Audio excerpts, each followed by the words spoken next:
오늘 아침에 우리에게 주시는 하나님 말씀은 신약성경 마가복음 8장 1절에서 10절까지 말씀입니다. 신약성경 66페이지에 있는 말씀 마가복음 8장 1절부터 제가 봉독해 드리겠습니다.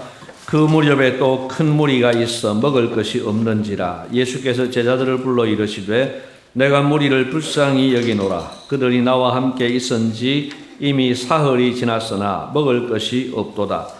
만일 내가 그들을 굶겨 집으로 보내면 길에서 기진하리라. 그 중에는 멀리서 온 사람들도 있느니라. 제자들이 대답하되 이 광야 어디서 떡을 얻어 이 사람들로 배부르게 할 수 있으리이까? 예수께서 물으시되 너희에게 떡 몇 개나 있느냐? 이르되 7이로소이다 하거늘 예수께서 무리를 명하여 땅에 앉게 하시고 떡 7개를 가지사 축사하시고 떼어 제자들에게 주어 나누어 주게 하시니 제자들이 무리에게 나누어 주더라. 또 작은 생선 2마리가 있는지라 이에 축복하시고 명하사 이것도 나누어 주게 하시니 배불리 먹고 남은 조각 7광주리를 거두었으며 사람은 약 4,000명이었더라. 예수께서 그들을 흩어 보내시고 곧 제자들과 함께 배에 오르사 달마누다 지방으로 가시니라. 아멘. 우리가 성경을 제대로 이해하기 위해서는 성경 속의 사건 현장으로 들어가 볼 필요가 있습니다. 물론 우리가 시간을 넘어서 공간을 초월해서 갈 수는 없지만은 우리의 모든 지식을 동원을 해서 그 현장에 들어가 보면은 많은 것들이 좀 우리가 지금 그냥 읽는 것하고는 달라집니다. 예를 들면은 오늘 마가복음 8장 본문에서 예수님께서 떡 7개와 물고기 2마리로 4,000명을 먹이신 사건이 나옵니다. 그런데 바로 앞에 6장에 가면은 떡 5개와 물고기 2마리로 5,000명을 먹이신 사건이 있습니다. 사실은 우리는 큰 차이를 알 수가 없습니다. 그냥 숫자의 차이가 있을 뿐이다. 또 그래서 어떤 사람은 이 사건과 그 사건이 같은 사건이 아닌가 그렇게까지 생각하는 분들도 있습니다. 그러나 그 시대의 상황 속에 가보면은 이것은 아주 다른 사건입니다. 아주 중요한 차이가 있습니다. 그것은 뭐냐 하면은 앞에 마가복음 6장에서 있었던 오병이어 사건은 그 떡을 먹은 사람들이 유대인들입니다. 반면에 오늘 본문에 나오는 이 사건은 이 떡을 먹은 사람들이 이방인들입니다. 유대인과 이방인이라고 하는 큰 차이가 있습니다. 그런데 사실 우리에게는 유대인과 이방인의 차이도 실감이 되지를 않습니다. 그런가 보다 이렇게 생각이 되는 거죠. 그래서 별 느낌이 없습니다. 그러나 그 당시를 우리가 들여다보면 이제 조금 이렇게 이해를 하고 보면은 이게 큰 차이임을 알게 됩니다. 여러분, 예수님 당시 유대인들과 이방인들 입장에서는 아주 큰 차이입니다. 유대인들은 기본적으로 이방인들은 하나님과 상관없는 사람이라고 생각했습니다. 여러분, 참고로 우리가 이방인들입니다. 이방인들이에요. 그러니까 유대인들이 볼 때에는 대한민국을 비롯해서 이 이방인들은 쓸데없는 민족이다. 하나님께 구원받을 수도 없고 하나님께 벌받기 위해 태어났다라고까지 그렇게 생각을 했더랬습니다. 그런데 예수님께서 그 이방인들을 찾아가시고 그 이방인들에게 기적을 베풀어 주시고 그 이방인들을 배불리 먹이신 사건, 그거는 유대인들에게는 아주 큰 충격이었던 겁니다. 여러분, 예수님께서는 이방인에게도 복음을 전하셨고 그 결과 하나님 나라가 이방인에게도 임했습니다. 오늘은 이방인에게 임한 하나님 나라에 대해서 몇 가지로 말씀을 드리려고 합니다. 첫째로는 하나님은 처음부터 이방인 구원을 계획하셨고 또 지속적으로 추진해 가셨습니다. 하나님께서 아브라함을 부르시기 전까지는 모든 민족을 동일하게 대하셨습니다. 물론 범죄한 가인과 의로운 셋에 대해서도 동일하게 대한 것은 아닙니다. 의인들은 선대하시고 또 악인들은 심판하시고 노아 홍수 때 심판하시는 이런 장면들 있지 않습니까? 그러나 어느 민족을 특별히 선택하신 것은 아브라함 때가 처음입니다. 아브라함 이전에는 모든 민족을 동일하게 대하셨습니다. 창세기 12장에서 이제 하나님께서 아브라함을 부르시고 이스라엘 백성들을 이제 구별하십니다. 특별히 선택을 하십니다.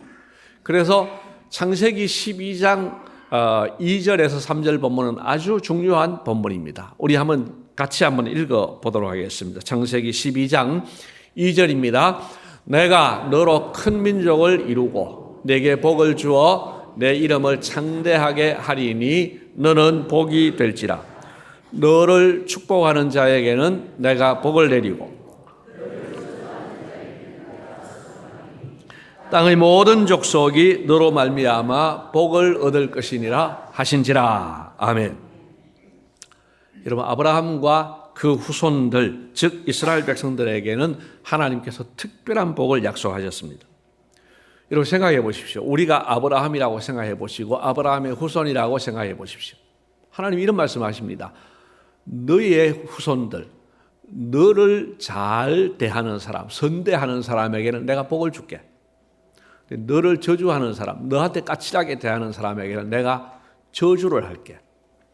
여러분, 그런 일들이 우리에게 이루어지면 어떨 것 같습니까? 어깨에 상당히 힘이 들어가지 않겠습니까? 사람들을 향하여서 너 까불지 마. 까불기만 하면은 하나님이 너한테 저주를 내리셔. 여러분, 이거 사실은 우리가 한 번씩은 유치찬란하게 이런 생각을 할 수 있는 건데, 여러분, 이스라엘 백성들은 이것을 그대로 생각했던 겁니다. 그래서 모든 민족에 대해서 자기들은 우월감을 가지고 지금도 그러고 있는 거예요. 그런 우월감을 가졌습니다. 그런데 그들이 놓친 것이 하나 있습니다. 방금 3절 말씀 마지막 부분에 보십시오. 땅의 모든 족속이 너로 말미암아 복을 얻을 것이라 하는 말씀입니다.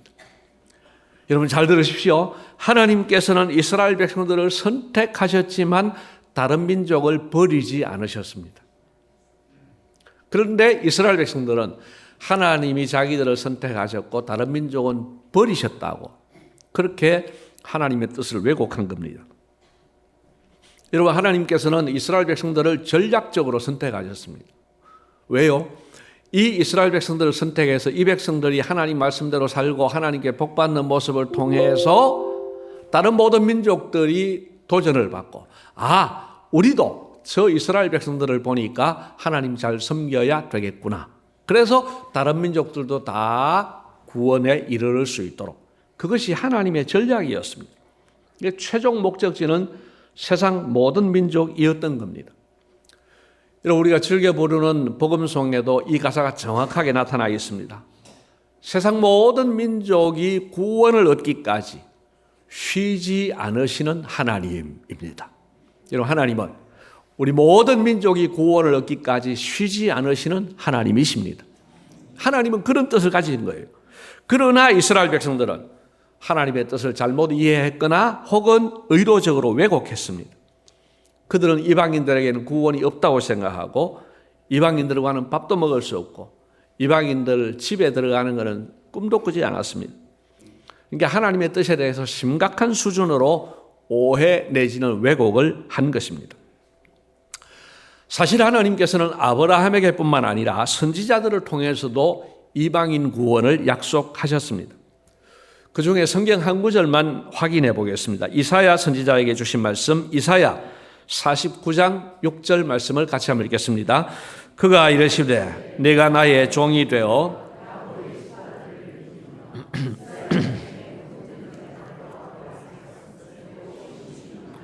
내가 또 너를 이방의 빛으로 삼아 나의 구원을 베풀어서 땅끝까지 이르게 하리라. 아멘. 그러니까 이스라엘 백성들을 이방의 빛으로 삼아서, 그래서 이방인들이 하나님께로 돌아오게 하겠다는 것을 선지자를 통해서도 말씀을 하셨습니다. 그러니까 하나님께서 이렇게 선지자를 통해서도 이방인 구원을 지속적으로 말씀하셨습니다.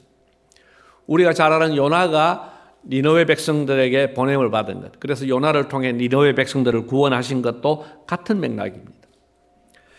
그런데도 이스라엘 백성들은 듣고 싶은 이야기만 들었고 이방인 구원에 관한 하나님 말씀에는 귀를 막았습니다. 하지만 하나님께서는 이스라엘 백성들의 이런 반응과 상관없이 이방인 구원을 포기하지 않으셨습니다. 그 결과로 이방인인 우리도 구원받게 된 것입니다. 할렐루야.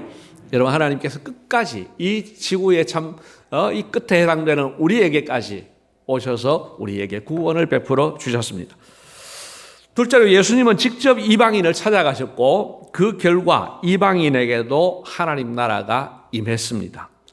오늘 본문이 마가복음 8장인데 마가복음 7장을 보면은 예수님께서 이방의 여러 지역들을 방문하셨습니다. 먼저 7장 24절을 보면은 두로라고 하는 지방에 가셨습니다.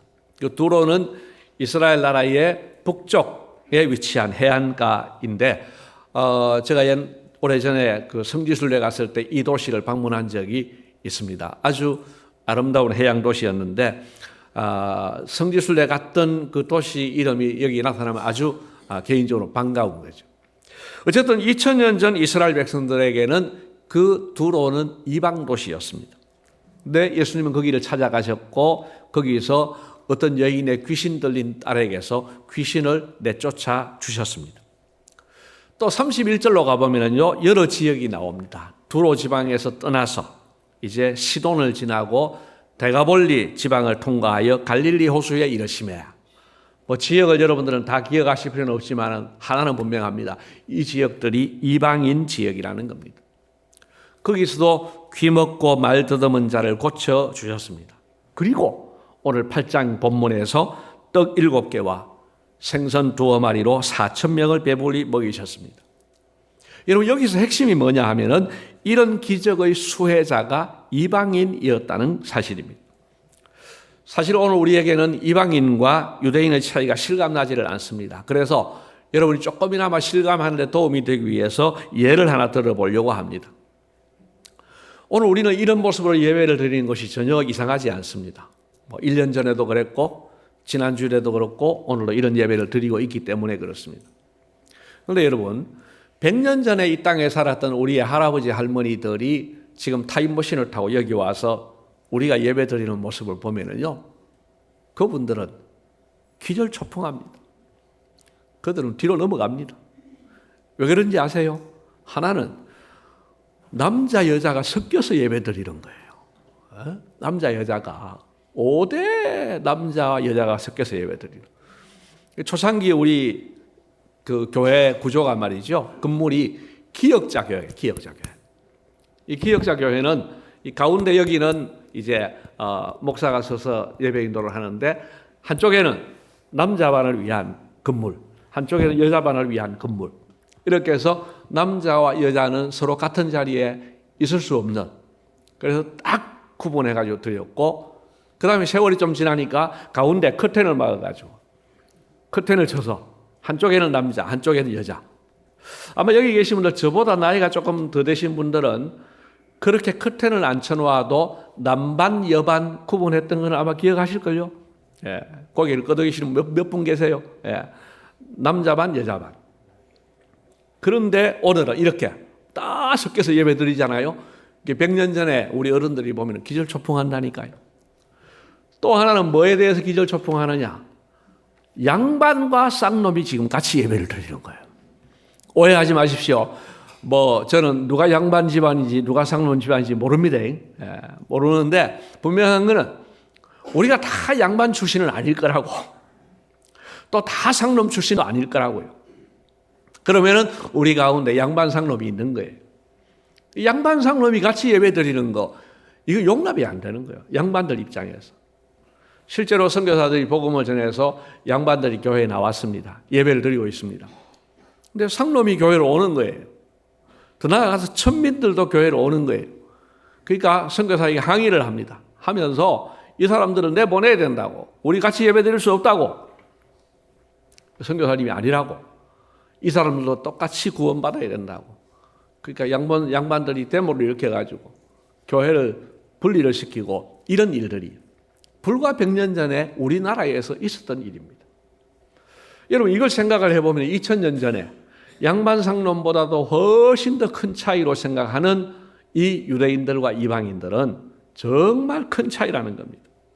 여러분, 이런 일을 생각해 보면은 예수님께서 2000년 전에 하신 이 일은 정말 파격적인 사건이었습니다. 여러분, 예수님께서 이방 사람들을 찾아가시고 그들에게 복음을 전하신 일, 그들을 고쳐주시고 그들에게 먹을 것을 주신 일들, 그래서 그곳에도 하나님 나라가 임하게 된 것은 당시 이스라엘 백성들에게는 참을 수 없는 일이었고 있을 수 없는 일로 여겨졌다 하는 것입니다. 그러나 사실은 예수님이 행하신 이 일은 바로 하나님께서 처음부터 계획하시고 추진해 오신 방향과 일치하는 사역입니다. 역시 예수님은 하나님이십니다. 그래서 하나님의 뜻을 그대로 지금 반영하고 있는 겁니다. 예수님은 이방인을 버리지 않으시고 잊지도 않으시고 찾아가셨고 구원해 주셨습니다. 그 덕분에 이방 지역에도 하나님의 나라가 임하게 되었다, 이 말씀입니다. 할렐루야. 마지막 세 번째입니다. 예수님은 제자들에게도 이방인 구원을 명령하셨습니다. 예수님께서는 부활을 하신 후에 40일을 이 땅에 머무르시다가 하늘로 올라가셨지요. 그런데 그 승천을 앞두고 예수님은 우리가 잘 알고 있는 중요한 명령들을 내리셨는데요. 마태복음 28장 19절, 여러분 잘 아시는 말씀인데요. 같이 한번 읽겠습니다.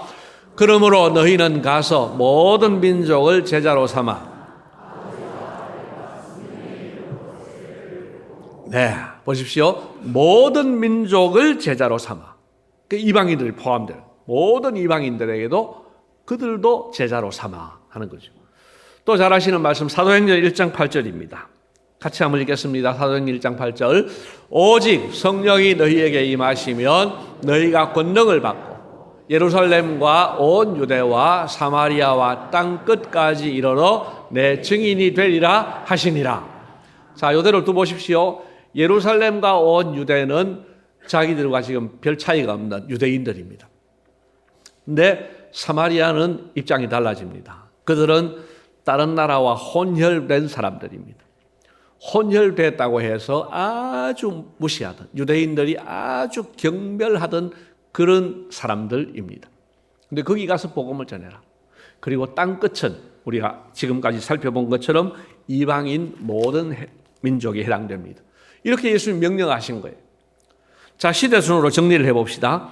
창세기 12장에서 하나님께서 이제 아브라함을 처음 부르실 때에 주셨던 그 이방인 구원, 이거는 지금부터 한 4100년 전에 일어났던 일입니다. 그 다음에 이사야를 통해서도 이방의 빛이 된다고 하는 이 말씀은 지금부터 한 2700년 전의 일입니다. 예수님께서 직접 오늘 본문에서 이방인 지역을 가신 것은 2000년 전입니다. 그리고 예수님께서 제자들에게 명령하셨고 오늘 우리에게까지 명령하시는 이 일은 2000년 전부터 오늘까지 이어지는 예수님의 명령입니다. 일관성 있게 유대인만 구원받는 것이 아니라 온 민족, 모든 민족, 이방인들이 포함된 모든 민족이 강조되고 있습니다. 그런데도 제자들은 사실 이 말씀에 순종하지 않았습니다. 여러분, 아까 이야기할 때 예루살렘, 온 유대, 사마리아 땅 끝까지 복음을 전하라고 했는데 핍박이 오기 전까지는 사마리아에 가지 않습니다. 예루살렘에 핍박이 와가지고 이게 죽을 수도 있고 잡혀갈 수도 있고 하니까 도망을 가던 중에 일부가 사마리아에 갔고 가서는 이제 복음을 전하게 된 겁니다. 또 베드로가 말이죠, 이방인인 고넬료의 집에 가게 되는데 그 하나님의 특별한 음성을 듣기 전에는 꿈쩍도 하지 않았습니다. 하나님께서 그래서 이 베드로에게 계시를 내려주시죠. 하늘에서 보자기가 내려오고 거기에 자기가 평소에 먹지 못하던 그런 짐승들을 보여주면서 잡아먹어라 하는 음성을 듣습니다. 베드로가 당연히 거부를 합니다. 아니, 속되고 깨끗하지 않은 것 제가 먹을 수 없습니다. 그런데 하늘에서 다시 중요한 음성이 들리죠.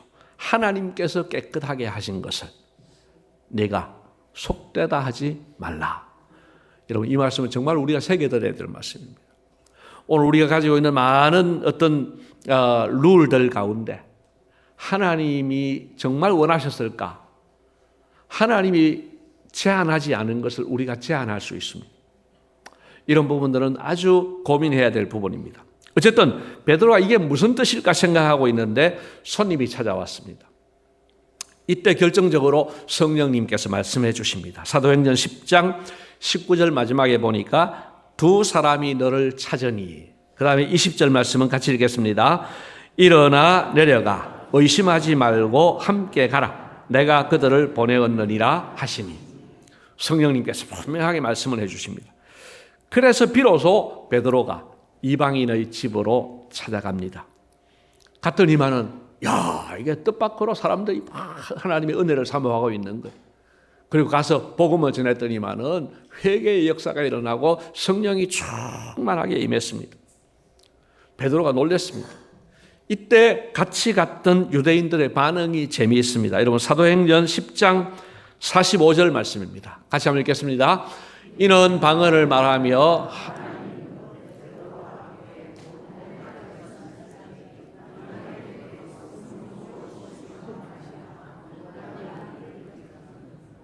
자, 여기 보십시오. 함께 온 할례 받은 신자들은 유대인들입니다.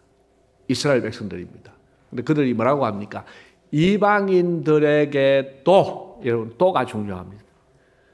이방인들은 하나님이 성령을 부어주지 않는다고 생각했습니다. 보니까 지금 이방인들에게도 성령 부어주시더라. 이것은 이방인들을 아주 무시하는 겁니다.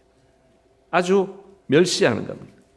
그런데 오늘 현장을 보니까 이방인들에게도 성령을 주시는구나. 그래서 깜짝 놀랐다는 거예요. 그리고 11장에 가서 보면은 베드로가 이렇게 고넬료 집에 간 것 때문에 비난을 받습니다. 여러분, 그만큼 교회 분위기가 그 당시 그랬다는 겁니다. 그만큼 이스라엘 백성들에게는 이방인 구원이 받아들여지기 어려운 일이었다는 사실입니다. 반면에 예수님께서는 그 어려운 이방인 구원을 끝까지 강조하셨고 집요하게 이루어내셨습니다. 이방인 구원을 위해서 하나님은 바울을 따로 선택해 주셨습니다.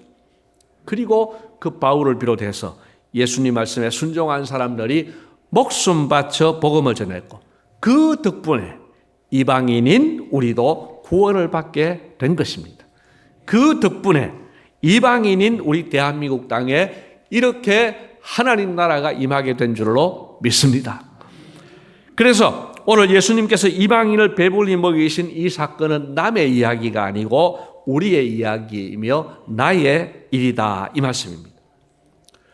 그래서 우리는 이방인인 우리를 끝까지 구원해 주신 삼위 하나님께 감사해야 되겠습니다. 또한 우리에게 복음을 전해준 선교사님들과 그들을 파송했던 그 교회들에 대해서도 고마워해야 되겠습니다. 여러분, 선교사님들이 정말 특별히 했던 나라가 조선입니다. 조선. 세계 역사 가운데 우리가 상식적으로 생각해 보아도 우리나라 사람을 그렇게 선교사님들이 좋아할 이유가 없잖아요. 20대 젊은 엘리트들이 그 당시에 대학을 졸업을 하고, 벌써 150년 전 아닙니까? 그 당시에 대학 졸업을 하고 엘리트 중에 엘리트들이 비행기가 있었습니까? 뭐가 있습니까? 배를 타고 멀미해가면서 오래 걸려서 이 땅에 왔더니 환영을 해주는 것이 아니라 핍박이 기다립니다. 칼에 찔려 죽임을 당하기도 하고 또 풍토병에 걸려서 죽기도 하고, 그래서 20대 선교사가 우리나라에 와서 별로 일도 못하고 죽었습니다. 자기 나라에 보고가 갔습니다. 선교사가 갔는데 조선 땅에서 죽었다더라. 그럼 상식적으로 생각하면 그 위험한 데는 가지 말자. 우리 다른 데 복음 전하자. 이게 상식 아니겠습니까? 그런데 그들이 어떻게 결정했습니까? 그 순교자의 피가 헛되지 않도록 우리가 더 많이 조선 땅에 들어갑시다. 여러분, 이런 일이 어떻게 일어납니까? 그래서 선교사들이 많이 들어옵니다. 그 어려운 시대에 말입니다. 그 일제시대에도 들어옵니다. 그리고 순교했던 사람의 자녀가 이제 본국으로 돌아가서 자라고 공부를 한 후에 또다시 아버지가 복음을 전하다 죽었던 이 조선 땅에 들어와서 대를 이어서 복음을 전하는 일들도 허다히 일어났습니다. 여러분, 생각하면 생각할수록 특별한 사랑과 은혜였습니다. 그래서 우리는 감사한 마음, 고마운 마음을 가져야 되고 우리 또한 복음을 힘써 전해야 한다, 이 말씀입니다. 주님께서 사랑하시는 성도 여러분, 우리는 믿지 않는 모든 영혼들을 차별 없이 구원하고자 하시는 삼위 하나님의 마음과 같은 마음을 가져야 합니다. 사도행전 1장 8절에서 보았던 예루살렘과 유다는 우리와 비슷한 사람들입니다. 나하고 거리낌 없이 그냥 지낼 수 있는 이런 사람들에게 복음을 전하는 일입니다. 문제는 사마리아입니다. 여러분, 오늘의 우리의 사마리아는 누구이겠습니까? 나와 마음의 거리가 먼 사람들입니다. 나하고 스타일이 안 맞는 사람들입니다. 도저히 이해가 되지 않는 사람들. 여러분, 그런 사람들도 우리의 복음 전파의 대상에서 제외시켜서는 안 된다는 겁니다. 뿐만 아니라 교회 안에 들어와 있는데 내 스타일이 안 맞아. 우리 스타일이 안 맞아. 그렇다고 해서 제낄 것이 아니라 그들도 우리가 함께 품어야 한다는 사실입니다. 또한 땅끝입니다. 민족이 다른 사람들. 해외에 나가면 민족이 다른 사람들 많이 있지만 이제 우리나라에도 이주민들이 다른 나라에서 많이 찾아오는 나라가 되었습니다. 오늘 우리 여기에도 지금 우리 민족이 아닌 다른 민족 사람들이 꽤 있습니다. 여러분, 그분들 우리가 함께 품고 우리도 이방인이었던 것처럼 또 우리를 구원해 주신 것처럼 우리도 그들에게 손을 내밀어야 하는 것입니다. 우리의 문화가 다른 사람들, 정서가 다른 사람들, 관계에 있어서 우리의 범주 밖에 있는 사람들, 이런 모든 사람들에 대해서 증인이 되라는 명령을 우리가 받았습니다. 여러분, 우리는 유대인처럼 실패하지 맙시다. 우리는 우리에게 베풀어 주신 통큰 하나님의 사랑을 기억하고 감사하는 마음으로 우리도 통 크게 넓혀서 제한 없이 구분하지 말고 차별하지 말고 모든 사람에 대해서 구원받을 대상인 줄 알고 힘써 그들에게 복음을 전하는 우리 모두가 되시기를 주님의 이름으로 축복합니다. 고맙습니다, 주님. 하나님께서 이방인인 모든 민족도 구원하기를 원하셨고 예수님께서 이방인 지역을 찾아가셔서 이렇게 배불리 먹여주셨습니다. 하나님 또한 우리에게도 땅끝까지 이르러 주님의 증인이 되라고 하는 명령을 주셨습니다. 하나님, 이 명령을 우리가 취사 선택하지 않게 하시고 명령 그대로 순종해서 모든 사람에 대해서 문호를 개방하고 우리의 마음 문을 열고 모든 사람을 불러 구원하는 일에 힘써 동참케 하여 주시옵소서. 특히 주님의 복음 안에서 하나 된 우리 안에 있는 모든 사람들에 대하여서 하나됨을 위해 힘쓰는 우리 모두가 되게 하여 주시옵소서. 감사하옵고 예수님 이름으로 기도드리옵나이다. 아멘.